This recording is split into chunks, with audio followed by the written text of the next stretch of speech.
Hello guys, welcome. मैं professor K Kundan, motivational speaker, career counsellor. और आज की क्लास में मैं आपका बिजनेस स्टडीज क्लास 12 चैप्टर 4 का पार्ट 2 पढ़ाने वाला हूं। यस, आज मैं प्लानिंग जो आपका चैप्टर 4 है उसका पार्ट 2 पढ़ाने वाला हूं। अगर आप पार्ट 1 #6 वीडियो नहीं देखे हैं, प्लानिंग का पार्ट 1 और वीडियो नंबर #6 नहीं देखें तो सबसे पहले आपसे रिक्वेस्ट है कि जा करके प्रीवियस वीडियो देखिए।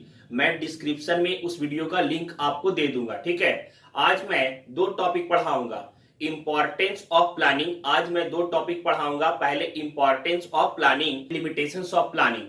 आज मैं दो टॉपिक पढ़ाऊंगा, importance of planning and limitations of planning. ठीक है, चलते हैं वीडियो की तरफ, ध्यान दीजिए। हाँ गाइस, आगे चलते हैं, ध्यान दीजिएगा। यहाँ पे सबसे पहले मैं आपको इंपॉर्टेंस ऑफ प्लानिंग बता रहा हूं। Importance of planning, total 6 importance मैंने लिखे हैं, मैं इसको एक्सप्लेन करूंगा। अगर इसके अलावा भी अगर आपके पास कोई और फर्दर पॉइंट्स है तो आप काइंडली कमेंट बॉक्स में बताइए, उसको मैं डिस्कस करूंगा। ठीक है, चलिए देखिएगा। कह रहा है पहला, planning provide direction. Planning provides direction. क्या हुआ ना बच्चे, देखिए प्लानिंग जो है वह हमारा work of forecasting, future forecasting के लिए होता है। भविष्य देखने का एक प्रक्रिया है हमारा प्लानिंग। क्लियर। अब जब हम काम कर रहे हैं मैनेजमेंट में, जब हम किसी ऑर्गेनाइजेशन में ऑब्जेक्टिव को पाने के लिए कोई काम को करेंगे, ठीक है, तो सबसे पहले क्या होता है ना कि हम प्लानिंग ही बनाते हैं। हम क्या कर रहे हैं, प्लान कर रहे हैं। हमें कब क्या करना है, कैसे करना है, कौन कोई काम को करेगा, इसके लिए हम एक स्टेटमेंट शीट तैयार करते हैं, दैट इज प्लानिंग। तो जब प्लानिंग हम करते हैं तो प्लानिंग करने के बाद ही हम डिसाइड करते हैं कि वह काम किस वे में होगा, किस डायरेक्शन में किया जाएगा और किस वे में हम करेंगे जिससे हम अपने ऑब्जेक्टिव को पूरा कर सकें। ठीक है, तो प्लानिंग क्या करता है, हमें एक प्रकार का डायरेक्शन देता है कि देखिए आपने ऐसे काम करना, आपने अपना ऑब्जेक्टिव यहां सेट कर रखा है। क्लियर। तो अगर आप इस डायरेक्शन में चलेंगे, इस वे में, उस प्रोसेस में चलेंगे तो आप अपने ऑब्जेक्टिव को पूरा कर सकते हैं। तो प्लानिंग क्या करने का काम कर रहा है, डायरेक्शन देता है। कह रहा है डायरेक्शन देखो यार, ऐसे चलो, ऐसे काम करो, ऐसा सिचुएशन आएगा तो इस तरह से कंट्रोल किया जाएगा, इस तरह से मैनेज किया जाएगा। प्लानिंग डायरेक्शन देता है हमें। ठीक है, दूसरा, planning reduces the risk of uncertainties. Planning reduces the risk of uncertainty. समझिएगा ध्यान से, क्या है बिजनेस एक्टिविटी में, बिजनेस इन्वायरमेंट में हम आपको internal forces and external forces बताए थे। तो एक्सटर्नल फोर्सेस में बताए थे क्या चीज, जिसपे हमारा कोई भी कमांड नहीं होता है, वह उस पे हमारा कोई भी मैनेजमेंट अप्लाई नहीं होगा, कुछ भी कमांड हम नहीं कर सकते हैं एक्सटर्नल फोर्सेस पे। तो यहां पे अगर आप प्लानिंग सही से किए हो तो कोई बिजनेस में अनसर्टिनिटीज अगर होने वाली रहेगी, या फिर आप बिजनेस को पहले से रन कर रहे हो, ऑपरेट कर रहे हो, तो आपको पता होगा कि यार जब बिजनेस को रन करने में हमें पिछले साल यह प्रॉब्लम फेस करना पड़ा था और उसके पहले भी हमें यह सारा प्रॉब्लम फेस करना पड़ा था, तो आप उसके लिए पहले से प्री प्लान रहोगे। ठीक है, तो जब वह अनसर्टिनिटीज काउजेज ऐसा आएगा और आप रिसर्च करने के बाद, एनालाइज करने के बाद आप प्लान बनाते हो। क्लियर। तो इस कारण से प्लानिंग में हम यह मेंशन करते हैं कि अगर बिजनेस में या इन्वायरमेंट, बिजनेस इन्वायरमेंट में ऐसा कोई आ गया अनसर्टिनिटी तो हम उससे बच सकते हैं, उससे खुद के ऑर्गेनाइजेशन को बचा सकते हैं और उसका इंपैक्ट हम पे ज्यादा नहीं पड़ेगा। ठीक है, आगे, planning reduces overlapping and wasteful activities. What is overlapping, पहले ओवरलैपिंग जानते बच्चे। ओवरलैपिंग क्या होता है, कह रहा है प्लानिंग रिड्यूस करता है ओवरलैपिंग एंड वेस्टफुल एक्टिविटीज को। अब सपोज दैट, पहले ओवरलैपिंग जानते क्या है और प्लानिंग ओवरलैपिंग को कैसे कम करता है। क्या हुआ ना, मान के चलते यार, अगर हम कोई काम को कर रहे हैं या फिर घर में हमारा इन्वायरमेंट है जैसा भी, मान कोई काम करना था।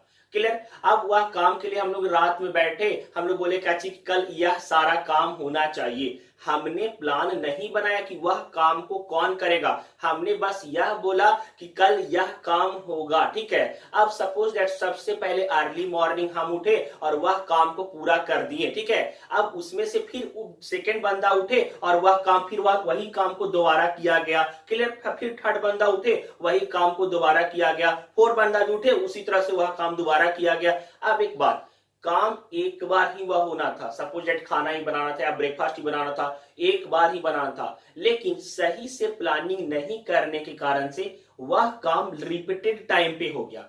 सही से प्लानिंग नहीं करने के कारण वह काम जो है, वह वर्क है, वो रिपीटेड टाइम पे हो गया, जिसके कारण से यह एक प्रकार का वेस्टफुल एक्टिविटीज हो गया। वह काम बार बार हो जाना, चाहे अगर हम लोग प्री प्लान करके रखते कि नहीं देखिए सुबह सुबह मैं अर्ली मॉर्निंग उठता हूं, मैं जाऊंगा, मैं अच्छे से मतलब रेडी सेडी हो करके जाऊंगा किचन में, मैं खाना बनाऊंगा, क्लियर। तो लोगों का, हम लोग का बिफोर प्लानिंग रहने से जो या अनसर मतलब एक्टिविटीज, वेस्टफुल एक्टिविटीज, यह नहीं होता और इससे हमारा रिसोर्सेस भी क्या हो सकता है, बर्बाद हो सकता है। तो प्लानिंग में आपको पता है कि हर एक डिवीजन, हर एक लेवल का अलग अलग प्लान होगा, हर किसी का अपना इंडिविजुअल वर्क होता है। तो प्लानिंग हम लोग बिफोर में करते हैं कि देखो यहाँ पे हर बंदा अलग अलग है और हम लोग का भले ऑब्जेक्टिव एक है, लेकिन सब किसी का, हर किसी का वर्क और परफॉर्मेंस अलग अलग होगा। तो उसके अनुसार से बस वह अपने प्लानिंग परफॉर्मेंस पे ध्यान देगा और सबका काम कैटेगराइज्ड किया हुआ, जिसके कारण से ओवरलैपिंग नहीं होगा, मतलब एक काम वापस रिपीटेड टाइम पे नहीं होगा। और दूसरा, हमारा जो एक्टिविटी, जो वेस्टफुल एक्टिविटी, रिसोर्सेस अगर बर्बाद हो रहा है, चाहे कोई ऐसा वेस्टफुल एक्टिविटी हो जाएगा जिससे टाइम बर्बाद होगा, तो वह सारा चीज नहीं होगा। पक्का क्लियर है ना यार? आगे चलते हैं, देखिएगा next. Planning promotes innovative ideas. यार दिमाग है ना, हमेशा कुछ उधम मचाते रहता है, कुछ ना कुछ नया सोचेगा। क्लियर यार? एक बात बता रहे हैं, तो प्लानिंग में देखिए, एक बात, पहले भी मार्केट में डेयरी मिल्क आ रहा था, लेकिन क्या हुआ ना, क्रेज बढ़ा दिया गया, लोगों को बेचने का, कैसे कस्टमर को कन्विंस करे, इसका क्रेज बढ़ा दिया। कैसे? यह कंपनी का जो मैनेजरियल वर्क था, वह ऐसा कुछ इनोवेटिव आइडिया लेके आया। यार हार्ट के शेप में यार मिल गया डेयरी मिल्क में आपका, यार पता नहीं लोग कैसे देते हैं, और लोगों को फील भी आता, मतलब प्यार दिखाना है तो डेयरी मिल्क देना पड़ेगा। क्लियर? उसमें दिखता है ना दिल बना हुआ रहता है, तो पता चले कि नहीं दिल बना मतलब सही में ट्रू लव है, होता है ऐसा ना।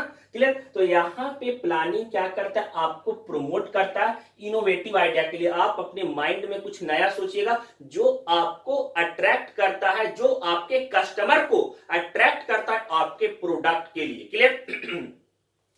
समझिएगा यार, जैसे बहुत सारे कंपनी में आप देखते हैं कि जैसे आपको जब कुछ कुछ सामान सोल्ड आउट नहीं हो रहा है, तो ये लीजिए, इसके साथ ये फ्री। तो वैसे वैसे कुछ कुछ इनोवेटिव आइडिया देते रहते हैं, जिसके कारण से आप कस्टमर के बीच में अपने प्रोडक्ट को परफॉर्म करते रहते हो। पक्का? आगे प्लानिंग फैसिलिटीज डिसीजन मेकिंग क्या होता है? हाँ, यह आपको सबसे पहले ही हम बताए थे कि यार अगर हम प्लान करेंगे और प्लानिंग करने के बाद ही हम डिसाइड करते हैं कि कब काम को करना है, और यह सारा चीज प्लान में मेंशन होता है। प्लानिंग फ्यूचर फॉरकास्टिंग वर्क होता है, जिससे हम भविष्य का अनुमान करते हैं और उसके आधार पे काम को करते हैं। लेकिन जब सबसे पहले प्लान करेंगे तभी ना हम किसी चीज को डिसाइड करेंगे। सपोज डेटा स्टेटमेंट तैयार कर दिए प्लान का, अब कोई वर्क है तो हम बोलेंगे यह वर्क ए के द्वारा किया जाना चाहिए, तो वह डिसीजन हमने लिया कि ये के द्वारा किया जाना है, तो प्लानिंग की हेल्प से ना, तो प्लानिंग आपका हेल्प करता है कि डिसीजन आप किसी इन्वायरमेंट में ले सकते हैं, आप डिसीजन ले सकते हैं। पक्का? आगे देखिए, planning establishes a standard for controlling. Planning establishes a standard for controlling. What is controlling? यार आपका last work of management, last functions of management है आपका कंट्रोलिंग। क्लियर? लेकिन अगर आप कंट्रोलिंग, देखिए एक बात बताते हैं बच्चे, प्लानिंग आप कर रहे हो, प्लानिंग में आप सारा चीज को डिसाइड करते हो कि हमें कब काम को करना है, किस बेसिस पे करना है, वह काम को कौन करेगा, और जो हम प्लान बनाए हैं उसी के आधार पे काम सही सही से हो रहा है या नहीं हो रहा है, उसके लिए भी हम लोग अपॉइंट कर लेते हैं वर्कर को कि देखो यार जैसे प्लान हम बनाए क्या वैसा हो रहा है काम। मैनेजर को बोलेंगे देखो जैसा प्लान बनाए थे क्या वैसा आउटपुट हो रहा है, वैसा वर्क हो रहा है, वैसा परफॉर्मेंस हो रहा है, तो यह चीज के लिए तो प्लानिंग क्या करता है ना, आपके कंट्रोलिंग में भी हेल्प करता है। प्लानिंग क्या करता है, स्टैंडर्ड फॉर कंट्रोलिंग, कंट्रोलिंग को एडवांस करता है। देखो प्लानिंग ही किए थे, ऐसा ऐसा प्लानिंग है तो ऐसा हम कंट्रोलिंग करके चलेंगे, तब ना अपने ऑब्जेक्टिव को पूरा करेंगे। तो प्लानिंग आपके कंट्रोलिंग को एडवांस बनाता है, और जहां पे अगर कोई गड़बड़ होने वाला रहेगा तो उसको कंट्रोल करेगा, यार ऐसा नहीं होना चाहिए था, इससे हमारा ऑब्जेक्टिव पे इंपैक्ट पड़ेगा, तो वह चीज सही होना चाहिए। कोई डाउट नहीं, क्लियर है? चलते हैं आगे, ध्यान दीजिए लिमिटेशंस ऑफ प्लानिंग की ओर। ठीक है, हाँ गए लिमिटेशंस ऑफ प्लानिंग की ओर चलते हैं। लिमिटेशंस ऑफ प्लानिंग क्या है, ध्यान दीजिएगा। सबसे पहले है यहाँ पे आपका planning leads to rigidity. Planning leads to rigidity होता क्या है समझिएगा। जो प्लान हम बनाते हैं वह प्लान फिक्स होता है, क्योंकि हम बहुत जैसे मान के चलते हैं होता है ना, जो प्लान मैनेजर के द्वारा बनाया जाता है वह प्लान फिक्स होता है। कैसे? अब यार वह प्लान पहले से प्री प्लान रहा है, वह प्लान जो है बना रहे हैं वह फ्यूचर को एज्यूम करके, फ्यूचर को सोच करके हम बना रहे हैं, क्लियर। और हम यह सोच रहे हैं यार फ्यूचर में उस प्रोडक्ट का डिमांड होगा, ऐसा हो सकता है, और उसके हिसाब से लीड करके हमने प्लान तो बना दिया, क्लियर। लेकिन अगर फ्यूचर में अगर उस इन्वायरमेंट में चेंज अगर हो गया, या फिर अगर किसी प्रकार से वह डायनेमिक हुआ, बदलाव हो गया, तो प्लानिंग क्या करता है, हम अपने डिसीजन जो मतलब बहुत ही टफ डिसीजन है जिसमें हम अपने प्लान में बदलाव नहीं कर सकते, तो उसके कारण से लॉस भी बेयर करना पड़ता है। सपोज दैट मैं आपको एक एग्जांपल देके समझाता हूं। मान के चलते यार आज के टाइम पे अगर हम बात करें 2021 के बारे में, अगर हम बात करें तो 2021-2020 में मास्क का डिमांड मार्केट में बहुत ज्यादा था। एक लॉट में मास्क का डिमांड मार्केट में बहुत ज्यादा था। 2020 से 21 में मास्क का डिमांड, पीपी किट का डिमांड जो है बहुत ज्यादा था, क्लियर। अब सारी कंपनियां यह देखे कि यार बहुत सारा बिजनेस, हर एक बिजनेस को गवर्नमेंट लगातार बंद करवा दे रही है, भाई कैसे काम करेंगे, क्लियर। और काम नहीं होगा, रेवेन्यू नहीं जनरेट होगा, तो यार लाइफ कैसे सरवाइव कर पाएंगे। तो वह कंपनी या फिर कोई कंपनी एक प्लान बनाई, और प्लान कैसा था, एकदम रिजिडिटी प्लान था, एकदम फिक्स प्लान था जो बदलाव नहीं हो सकता, क्लियर। या फिर कुछ टफ प्लान था जिसमें मतलब बहुत ज्यादा उसका कैपिटल कंज्यूम होता। तो वह क्या किया कि वह सोचा कि चलो मास्क का प्रोडक्शन करो और पीपी किट का प्रोडक्शन कर दो, क्लियर। अब वह जैसा सोचा था कि यार चलो एक काम करो, उसके लिए उन्होंने बड़ा बड़ा मतलब मशीन्स मंगा लिया, पीपी किट बनाने वाला, बहुत सारे रॉ मटेरियल को मैन्युफैक्चर करने के लिए मंगा लिए, क्लियर। उसमें वह अच्छा खासा कैपिटल इन्वॉल्व कर चुका था, वह अच्छा खासा कैपिटल क्या कर चुका था, इन्वेस्ट कर चुका था। लेकिन जैसे ही 2021 का मिड टर्म आया, 2021 का मिड मंथ आया, जुलाई अगस्त जब क्रॉस करने लगा, तो गवर्नमेंट बोला क्या थी कि देखिए दोनों डोज वैक्सीन का मैक्सिमम लोगों को हम दे चुके हैं, अब आपके लिए यह रिस्ट्रिक्शंस नहीं है कि आपको मास्क लगाना ही है, मतलब आपको मास्क लगाने का नेसेसरी रूल नहीं फॉलो करना। मन है तो आप, फ्रीडम है कि आप मन हो तो मास्क लगाइए, नहीं मन है तो आप मास्क नहीं लगा सकते हैं। अब लोगों का यार अपना फैशन भी तो दिखाना, लड़की लोग को जब तक लिपस्टिक नहीं दिखाएगी सेटिस्फैक्शन फील नहीं होगा, क्लियर। तो वहां पे क्या हुआ ना कि मास्क का डिमांड मार्केट में घट गया, मास्क का डिमांड मार्केट में क्या हो गया, घट गया। अब यह ऐसा प्लान बनाए हुए थे जिसके कारण से यह बदलाव नहीं कर सकते, क्योंकि ऑलरेडी यह कैपिटल फंसाए हुए हैं, ठीक है। तो वापस यह इनको अपने ही प्लान पे आगे फॉलो करना पड़ेगा, और यह श्योर नहीं है कि आगे जा करके इनका प्लान सक्सेस करेगा और बिजनेस को प्रॉफिट होगा, हो सकता है इन्हें लॉस भी बेयर करना पड़े। तो प्लानिंग जो होता है हमारा रिजिडिटी होता है, फिक्स होता है, जिसके कारण से हम उनमें बदलाव नहीं कर सकते। इसी कारण से कहा जाता है कि हमें प्लानिंग ऐसा बनाना चाहिए जिसमें अगर इन्वायरमेंट में या किसी प्रकार से कोई बदलाव आए तो हम उसमें चेंजिंग कर सकते हैं। लेकिन यहाँ पे चेंज करने जैसा कोई ऑप्शन नहीं था, रॉ मटेरियल मंगा चुके थे, इन्वेस्टमेंट कर चुके थे, तो चलो यार अब उसी को फॉलो करो, उसमें कोई बदलाव हम नहीं कर पाएंगे, ठीक है। आगे सेकेंड है आपका planning reduce creativity. Planning reduce creativity, planning reduce creativity मतलब क्या हुआ, देखिए बच्चे जब हम आपको पढ़ाए थे ना तो हम आपको बताए थे कि बउआ रे टॉप लेवल, दूसरा का मिडिल लेवल और तीसरा लो लेवल ऑफ मैनेजमेंट होता है ना, मैनेजर टॉप लेवल का, मिडिल लेवल का और तीसरा का कौन सा, लो लेवल का मैनेजर। तो प्लान को डिजाइन करना, ऑब्जेक्टिव को डिटरमाइन करना, कैसे काम होगा, प्लानिंग सारा करना, यह टॉप लेवल का काम होता है। अब एक बात बताते हैं, हर एक ऑर्गेनाइजेशन में ना मतलब बॉस ही सर्वे सर्वा होता है। मैक्सिमम ऑर्गेनाइजेशन में यह देखा था, हम जो बोलेंगे वही होगा। लेकिन क्या मिडिल लेवल वाला मैनेजर, उसके पास दिमाग नहीं है? ओकरो पास तो दिमाग होगा ना। लो लेवल वाला के पास भी भेजा होगा ना खोपड़ी, तो वह भी थिंक कर सकता है। लेकिन यहाँ पे सारा प्लान टॉप लेवल के द्वारा बनाया हुआ होता है। यहाँ पे सारा प्लान किसके द्वारा बनाया हुआ रहता है? टॉप लेवल ऑफ मैनेजर के द्वारा। तो यहाँ पे अगर मिडिल लेवल के माइंड में किसी प्रकार का क्रिएटिविटी है या फिर लो लेवल के माइंड में अगर किसी प्रकार का क्रिएटिविटी है, तो वह तो प्लानिंग करते वक्त हम उन दोनों को इन्वॉल्व नहीं किए। क्लियर? तो जब जो प्लान बना हुआ है ऑलरेडी, जो टॉप लेवल के द्वारा बना हुआ है, उसी को यह दोनों भी फॉलो करते चलते और बोलते यार बॉस बनाया हुआ प्लान है तो अपना क्रिएटिविटी दिमाग इसमें क्यों लगाएं? अगर खराब रिजल्ट हो गया या खराब इंपैक्ट पड़ गया तो दिक्कत हो सकता है और ऑर्गेनाइजेशन उसके लिए हमें जिम्मेदार ठहरा सकता है। तो यहाँ पे प्लानिंग में क्या करता है, अगर मैनेजर को अलग दूसरे मतलब मिडिल लेवल ऑफ मैनेजर को या फिर वर्कर को, लो लेवल ऑफ मैनेजर को अगर किसी प्रकार से क्रिएटिविटी है तो वह वहां पे अप्लाई नहीं होता, जिस कारण से यह रिड्यूस करता है। पक्का? आगे थर्ड है आपका, प्लानिंग में not work in dynamic environment. Planning में not work in dynamic environment, एकदम अच्छे से समझिएगा।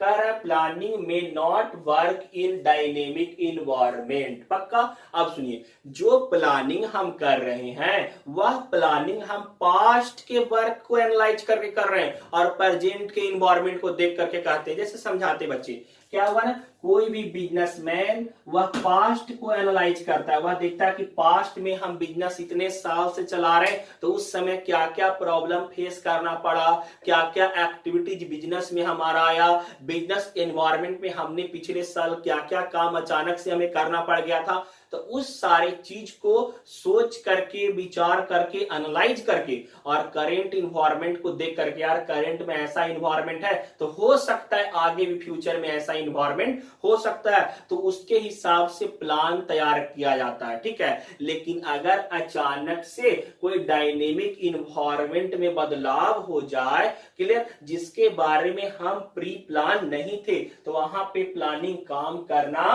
बंद कर देता है। वहां पे प्लानिंग काम करना बंद कर देगा, प्लानिंग नहीं करेगा। समझ में आया कि नहीं आया? आगे next, planning involve huge cost. Planning involve huge cost कैसे बताते यार? आजकल कट थ्रोट कंपटीशन है, गला काट प्रतियोगिता, जिसमें हर एक बिजनेसमैन, हर एक एंटरप्रेन्योर यह चाहता है कि बगल वाला मेरा कंपटीटर्स अगर खत्म होगा तो हम अपने बिजनेस को ज्यादा डेवलप कर लेंगे। ठीक है?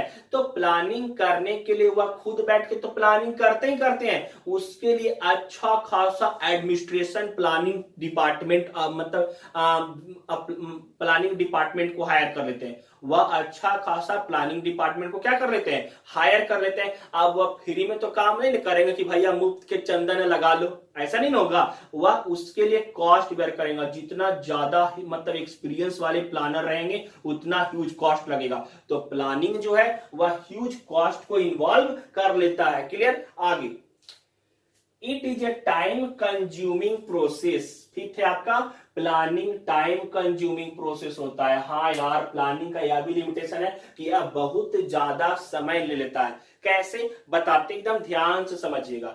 यार मान के चलते कितना सारा लेवल है, कितना सारा डिवीजन होगा, हर लोगों का अलग अलग काम है, हर किसी का परफॉर्मेंस अलग है, हर किसी का स्किल अलग है, तो हर किसी के अनुसार से हमें प्लान बनाना पड़ेगा। क्लियर? तो प्लानिंग जो है वह मतलब टाइम कंज्यूम करता है, इतना ज्यादा टाइम कंज्यूम करता है कि आप मतलब उसमें आप कुछ काम को कर भी सकते थे। क्लियर? लेकिन प्लानिंग बनाने में आपका टाइम का एक बहुत बड़ा हिस्सा आप प्लानिंग में दे देते हैं। ठीक है? आगे नेक्स्ट देखिए, planning does not give guarantee success, planning does not give guarantee success. समझिएगा बच्चे बात को, क्या हुआ ना, हमारा प्लानिंग या श्योरिटी नहीं देता है कि अरे तोरा फायदा होगा ही होगा, एकदम फायदा नहीं हो सकता। या सिर्फ हम एज्यूम कर सकते हैं अपने मन में, जैसा हमने प्लान किया वह फ्यूचर को फॉरकास्ट करके, फ्यूचर को सोच करके जो हम प्लान तैयार किए, तो हम सोचते हैं यार हमको सक्सेस ऐसे ऐसे करेंगे तो सक्सेस मिलेगा, मिल गया नहीं मिलेगा, क्लियर। तो यह श्योर नहीं है, वह हो भी सकता है और नहीं भी हो सकता है। प्लानिंग सक्सेस का गारंटी नहीं देता है। यहां तक आपका पक्का क्लियर होगा आज का क्लास में, क्लियर। आपके मन में अगर किसी प्रकार का कोई और टॉपिक का डाउट है, रिक्वेस्ट है बच्चे मैसेज कर दीजिए ना, नहीं बताएंगे, नहीं वीडियो कंटेंट डालेंगे तब ना आपका वह टॉपिक पूरी तरह से एक्सप्लेन करेंगे। चैनल को सब्सक्राइब कर लीजिए, पता बेल आइकन को भी प्रेस कर लीजिए। क्यों? क्योंकि आपको बोर्ड एग्जाम देना है और आपको अकाउंट, बिजनेस स्टडीज और इकोनॉमिक्स तीनों टॉपिक आपको हमारे चैनल पे मिलेगा, क्लियर। जब मन करेगा ना रिवीजन करने का, एकदम चैनल पलटो और देख लो, नोट्स भी आपको प्रोवाइड कर देंगे। समझ में आया? इस कारण से, और कम से कम 2-4 फ्रेंड को शेयर कर दीजिए, हो सकता है उनका भी कुछ हेल्प हो जाए। अगर आपके कांटेक्ट में कॉमर्स फ्रेंड हैं तो रिक्वेस्ट है कि आप उनको एक बार शेयर तो कर दीजिए यार, हो सकता है उनको अच्छा लगे, वो किसी प्रॉब्लम में होंगे, नहीं समझ में आ रहा होगा। और अकाउंट का वीडियो भी देख लीजिए, बीएसटी का भी और इकोनॉमिक्स का भी आएगा, तो फॉलो कीजिए और सब्सक्राइब भी कीजिए, ठीक है। और हाँ, वीडियो समझ में आ रहा है, नहीं आ रहा है, कैसा है टॉपिक, आप मेरा कॉन्सेप्ट कैसा है, समझाने का तरीका क्या है, यह सारा चीज प्लीज कमेंट सेक्शन में बताइएगा, ठीक है। बाय, मिलते हैं नेक्स्ट क्लास में, ठीक है।